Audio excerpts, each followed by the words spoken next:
लाओत्सेचा ताओबोध योगदास श्री जयगणेश जोशी यांचे प्रवचन. प्रतिबंधनात्मक नियम. लाओत्से पहिली गोष्ट सांगतो की नियम जितके किचकट प्रतिबंधनात्मक असतील तितके लोक गरीब होतात. नियम जितके प्रतिबंधनात्मक असतील, लोकांच्या हालचाली मर्यादित करणारे असतील, तितकी त्यांची अंमलबजावणी जास्त कठीण आणि क्लिष्ट होत जाते. सामान्य जनांना त्याप्रमाणे वागायला अडचणीचे होते. तुम्ही कितीही शिकलेले असलात तरी तुम्हाला पोस्टात किंवा कोणत्याही सरकारी कचेरीत एक साधा तक्ता किंवा फॉर्म भरता येत नाही. भारतीय कायद्यांचे अर्थ प्रत्यक्ष ब्रह्मदेवही लावू शकत नाही. कायदा गाढव असतो असे तर उघडच बोलले जाते. त्यामुळे खालच्या कोर्टात सदोष असलेल्याला वरच्या कोर्टात निर्दोष साबित करता येते. फाशीसारखी शिक्षा एक आड एक न्यायालयात कायम होते आणि रद्द केली जाते. सर्वच बेभरवशी आणि नशिबाचा खेळ आहे. भारतीय मिळकत कर, आयकर इत्यादी नियमांना तर क्लिष्टतेत जगात कोठेही तोड नाही. लाओत्से सांगतो की यामुळे लोक गरीब होतात.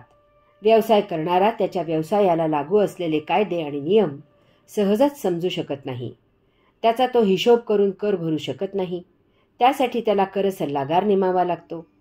त्याला प्रश्न पडतो की आपण व्यवसाय स्वतःला पैसे मिळवण्यासाठी करतो की कर भरण्यासाठी, आणि कर सल्लागाराचे मानधन देण्यासाठी व्यवसाय करतो.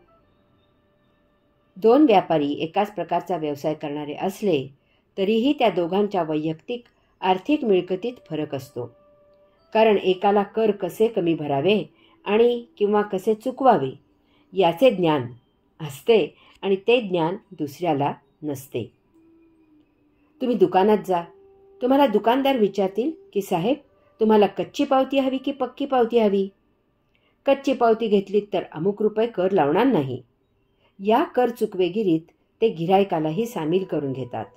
कारण जो घरगुती वापरासाठी वस्तू नेतो त्याला पावतीची गरज नसते. अनेक जण कच्ची पक्की अशी कसलीच पावती न घेता माल खरेदी करतात. यात सरकार म्हणजे पर्यायाने सामान्य जनता गरीब होते. अनेक प्रतिबंधनात्मक कायदे आहेत. त्या कायद्यांप्रमाणे अमुक केलेत तर तमुक अटी पाळाव्या लागतात. या अटी पाळल्या नाहीत तर तुम्हाला शिक्षा होते. त्यापेक्षा ते न करणे परवडते.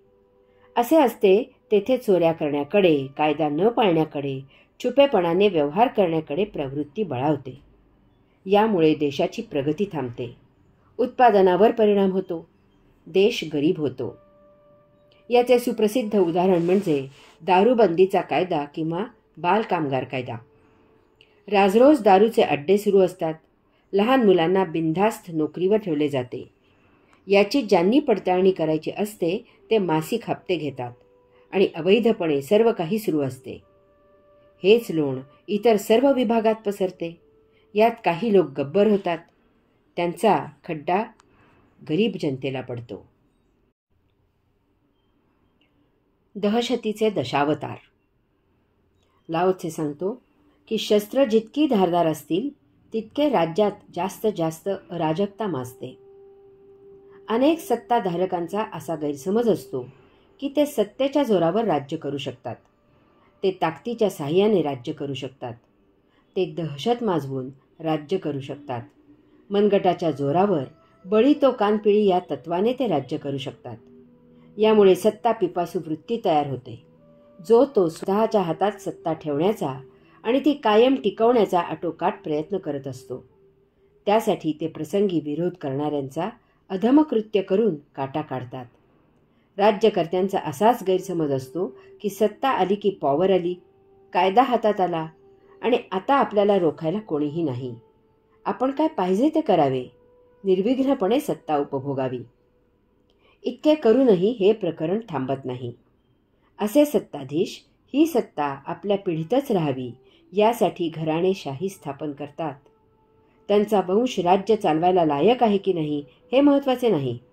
तो त्यांचा वंशज आहे इतकेच भरपूर आणि पुरेसे आहे. मग पैशाच्या जोरावर अमुक दादा, भाऊ आणि मित्रमंडळ स्थापन होते आणि त्या वंशजाचा उदो करण्याची व्यवस्था केली जाते. मोठे मोठे फलक झळकतात.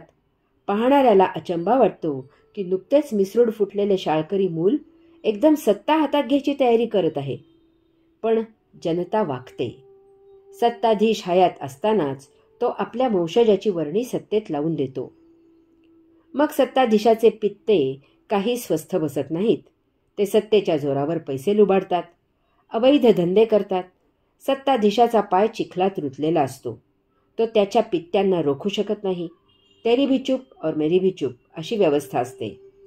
त्यातून जनता खवळलीच तर मी मारल्यासारखे करतो, तू रडल्यासारखे कर, अशी रणनीती असते. यात राज्याची आर्थिक परिस्थिती पार लयाला जाते. लोक बंडाळी करतात. राज्य भिकेला लागते. शत्रू डोके वर काढतात. अंतर्गत बंडाळी शमवावी की सरहद्दीचे संरक्षण करावे अशा विचित्र अवस्थेत राज्यकारभार पार कोलमडतो. जनतेच्या रेट्यापुढे सत्ताधीशाला पायउतार व्हावे लागते. 4 शहाणे लोक कारभार हातात घेतात, परंतु तिजोरीत खडखडाट असतो. राज्य कर्जबाजारी झालेले असते. सीमेवर शत्रू उभा असतो. कसे तरी सीमेचे रक्षण केले जाते. अर्थव्यवस्था सावरेपर्यंत पैशांअभावी राज्यात सुव्यवस्था करायला सवड मिळत नाही. जनता पुन्हा पहिल्याला निवडून देते. पुन्हा अराजकाच्या वाटेने राज्यकारभाराचा मार्ग सुरू होतो. असे हे दुष्ट चक्र आहे. यास्तव राज्य सत्तेच्या ताकदीच्या जोरावर चालत नाही हे ओळखावे. ते सर्वांच्या सहकार्याने, सहभागाने, प्रेमाने, सचोटीने चालते. शस्त्र बाह्य शत्रूसाठी असते आणि तेही नाईलाज झाला तरच. हरि ओम.